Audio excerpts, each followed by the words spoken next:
Bigo ang mga kongresista na paaminin si Ka Eric kung sino ang source niya. Ayon kay Ka Eric, hindi niya nagustuhan ang pagtatanong sa kanya ng mga kongresista dahil may pagbabanta sa kanya ang mga ito. Ito ang aalamin natin sa video na ito. Kung bago ka lang sa aking YouTube channel, baka pwede makahingi ng like at subscribe at click mo na rin ang notification bell para updated ka sa aking nilalabas na bagong video. Salamat po. Pakinggan natin ang komento ni General's Opinion. Okay, pag-usapan natin yung congressional hearing kahapon tungkol sa SMNI News na allegedly 1.8 billion pesos ang gastos ng Speaker of the House sa kanyang foreign travel. To summarize, mga kaibigan, walang napiga, walang nagawa ang Kongreso. Kung yung purpose nila is takutin ng SMNI, kakamali sila. Purpose nila is tanggalan ng prangkisa, wala rin. Napakatapang po si Ka Eric na sumagot sa mga kongresista. Talagang with balls. Okay, pakinggan lang natin sandali yung paliwanag ni Ka Eric, yung sources niya. Saan niya nakuha yung informasyon na yon? Napakalaki ko na punto mga kababayan. Ako po yung nagsabi sa forma ng pagtatanong mula po sa dalawang pinagalingang impormasyon na pumasok po sa amin, particularly sa akin. And hindi po yung buong Kongreso ang tinutumbok ng pagtatanong na yon, kung hindi ang Office of the Speaker ni Speaker Martin Romualdez. And then pumasok po yung unang impormasyon. Yung isang impormasyon ay unlisted number sa cellphone ko. Yung isa po ay kilala ko na source. At dati ko na po siyang nakakausap nung ako po ay nasa National Operations Command ng NPA. So matagal ko na siyang kilala at nagbibigay siya ng mga impormasyon noon nung ako isa aktibo pa sa NPA. At ang source ko po, ang isa ay unlisted number sa text message, pero tumugma po doon sa isang source na kilala ko. And yun po ang dahilan kung bakit kami nagbungad noon without any intent of malice or imputing any sign of disrespect to the Speaker of the House, because it is we presume it is part of our editorial authority and policy as well to open questions pertaining to public interest issues. Yung tono po ng pag-deliver sa buong konteksto ng programa ay pagtatanong, clarification, because we want to clarify matters of public interest that are so serious, like the information na ibinahagi po sa amin. So wala po kaming conclusion doon. May I request Your Honor to refer to the legal advice of the legal team from the SMNI.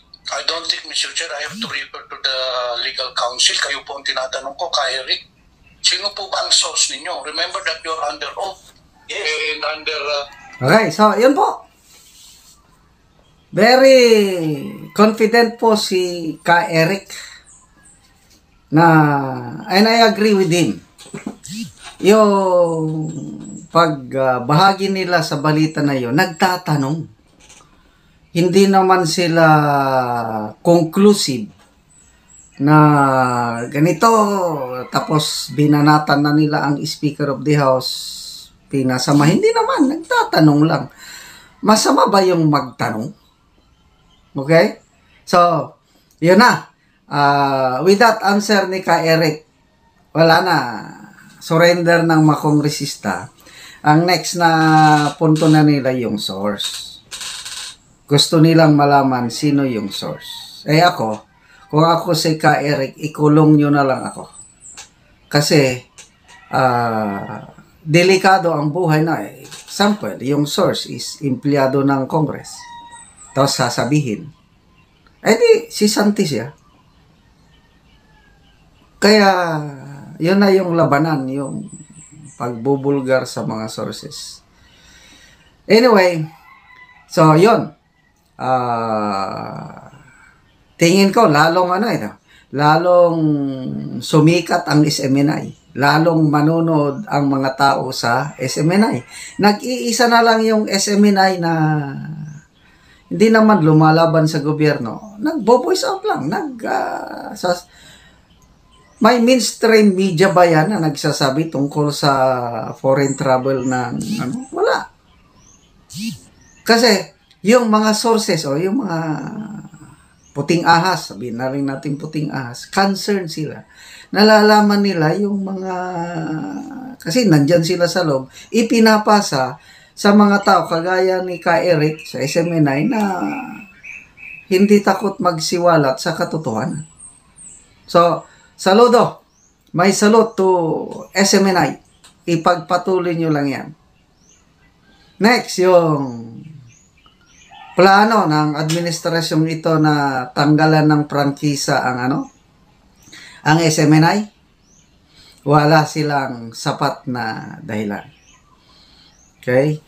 Na panood ko na minsan si Attorney Salpanelo, sabi niya may disclaimer. So, yun, programa ni na Ka Eric, Dr. Lauren Badu yun eh. They are anchorman. Yung disclaimer nga, this does not,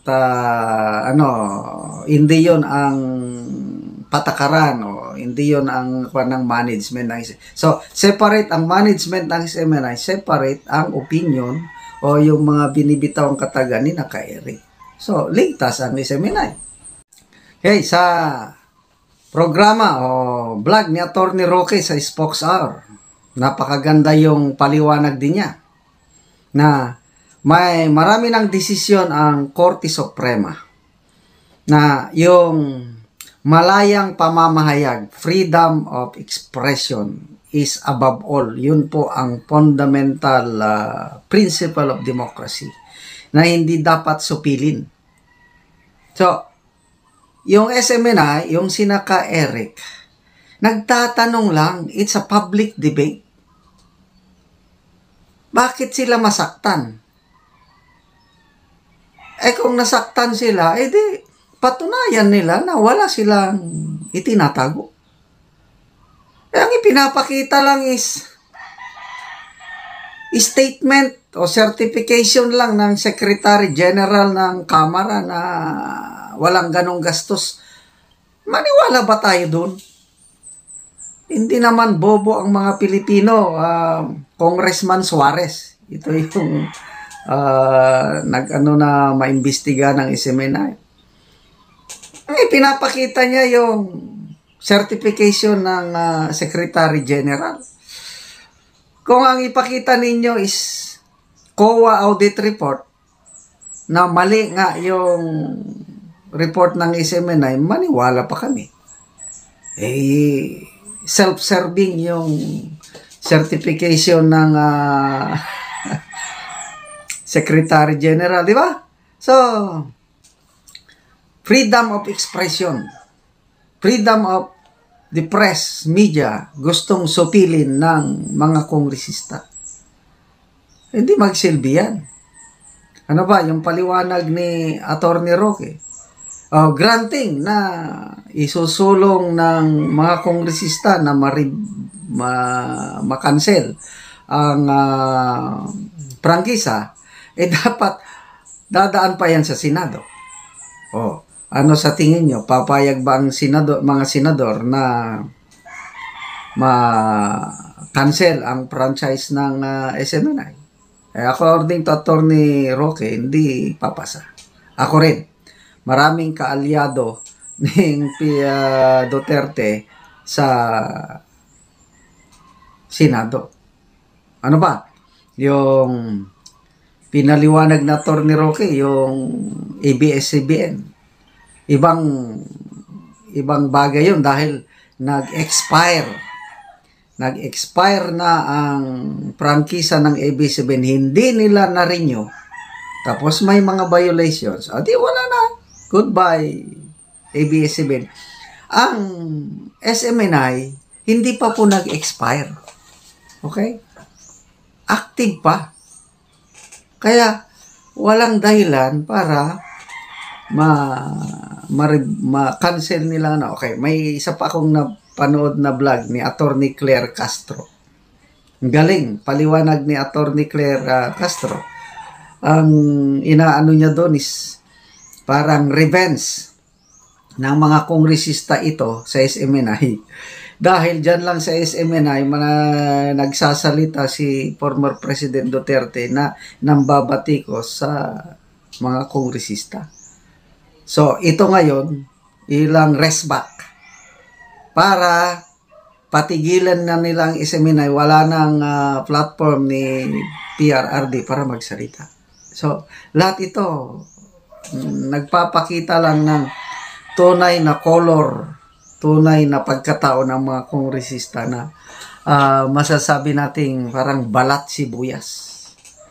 So, mga kagalang-galang na kongresista, sorry, wala kayong magawa. Dahil ang katotohanan nasa panig ng SMNI. Nagtatanong lang si Ka Eric. Salamat sa mga puting ahas ni Ka Eric na nagpapadala ng ganyang mga informasyon. Basta ako, tingin ko, baka sobra pa sa 1.8 billion ang gastos ni Speaker Romualdez sa kanyang biyahe ng biyahe. Kasi palagi siyang kasama ng presidente. Pera ng taong bayan yan, dapat magpakita kayo ng resibo. Hindi yung certification lang ng Secretary General ng Kamara o certification lang pinirma ng Speaker of the House. Tama na.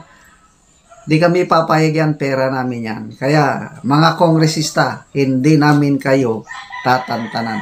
Ano ang masasabi mo kababayan sa usaping ito? Kung meron kang reaction sa video na ito, ikomento ang iyong pananaw at opinyon sa usaping ito. God bless Philippines. Salamat po.